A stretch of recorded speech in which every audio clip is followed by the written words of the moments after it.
bénissons ta présence. Nous bénissons ta présence. Congratulations. I have a message for you.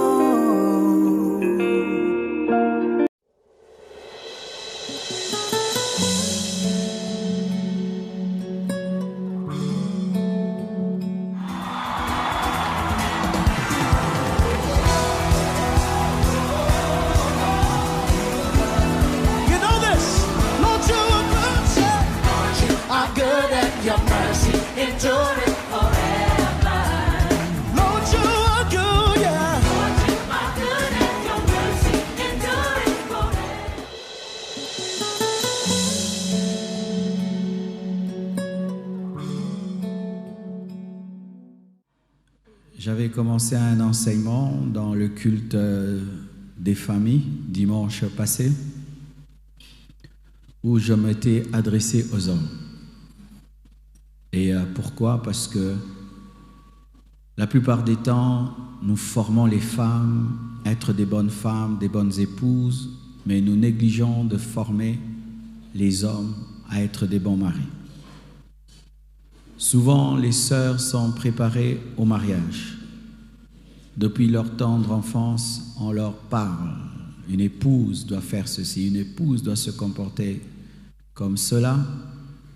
Et c'est très rare qu'on voie un jeune homme recevoir une éducation pour être un bon mari.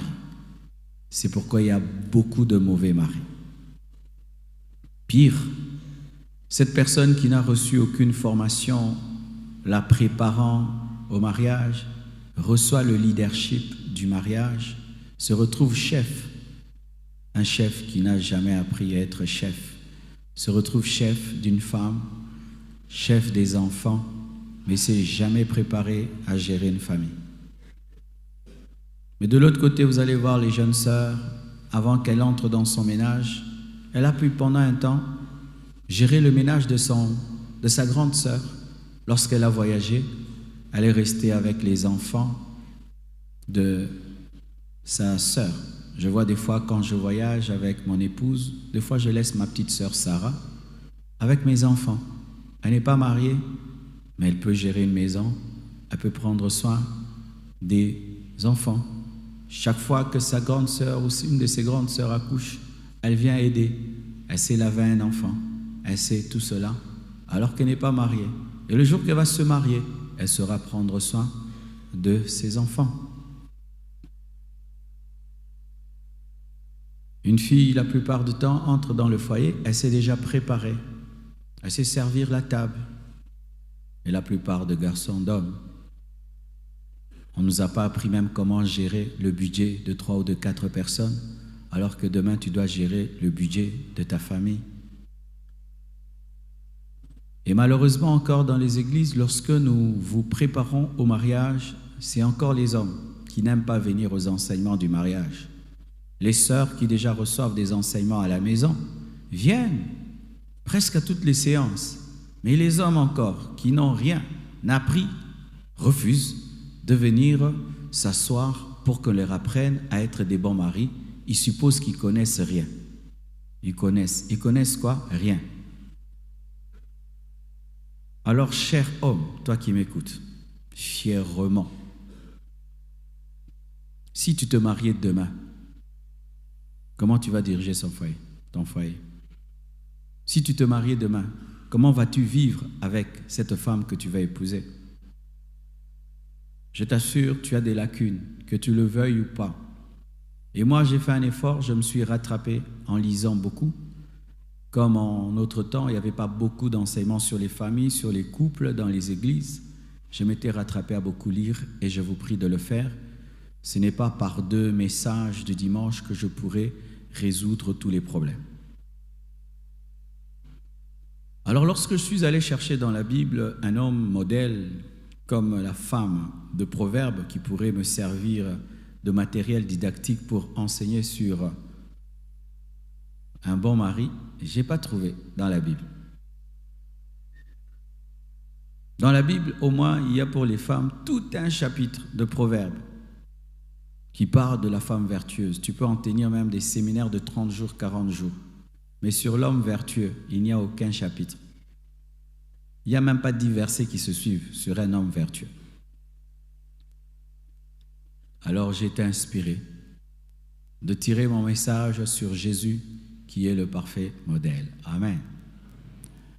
Nous allons nous tenir debout pour lire ce que la Bible nous dit sur Jésus, le parfait modèle en tant que mari. Le thème de mon message, c'est 11 caractéristiques d'un bon mari. Éphésiens 5, versets 22 à 33. Femmes, soyez soumises à vos maris, comme au Seigneur, car le mari est le chef de la femme, comme Christ est le chef de l'Église, qui est son corps et dont il est le sauveur. Or, de même que l'Église est soumise à Christ, les femmes aussi doivent l'être à leur mari en toutes choses. Maris, aimez vos femmes comme Christ a aimé l'Église et s'est livré lui-même pour elle, afin de la sanctifier par la parole, après l'avoir purifiée par le baptême d'eau, afin de faire paraître devant lui cette Église glorieuse, sans tache, ni ride, ni rien de semblable, mais sainte et irrépréhensible. C'est ainsi que les maris doivent aimer leurs femmes comme leur propre corps. Celui qui aime sa femme s'aime lui-même. Car jamais personne n'a haï sa propre chair, mais il la nourrit et en prend soin comme Christ le fait pour l'Église, parce que nous sommes membres de son corps. C'est pourquoi l'homme quittera son père et sa mère et s'attachera à sa femme, et les deux deviendront une seule chair. Ce mystère est grand, je dis cela par rapport à Christ et à l'Église. Du reste, que chacun de vous aime sa femme comme lui-même et que la femme respecte son mari. Acclamez le Seigneur, asseyez-vous s'il vous plaît.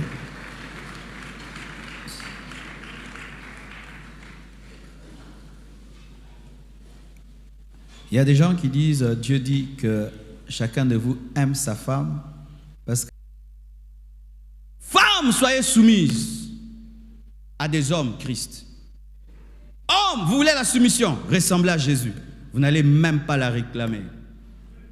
Des fois, mon épouse me suit dans des endroits terribles où je suis menacé même de mort, menacé d'être tabassé. Elle entre dans l'avion avec toi. Elle a peur, mais elle te suit là-bas. Pourquoi? Elle sait que tu es un homme de Dieu. Et tu dis, Dieu m'a dit d'aller. Rien ne va nous arriver. Nous irons, nous reviendrons. Ils ne nous feront rien. Tu es sûr? Ah, ça va. On y va. Elle part, elle revient, il n'y a rien. Elle a confiance en toi. Demain, tu lui dis, Dieu m'a dit de faire ça. Elle va te suivre. Pourquoi? Elle connaît ton Dieu. Que Dieu vous bénisse abondamment.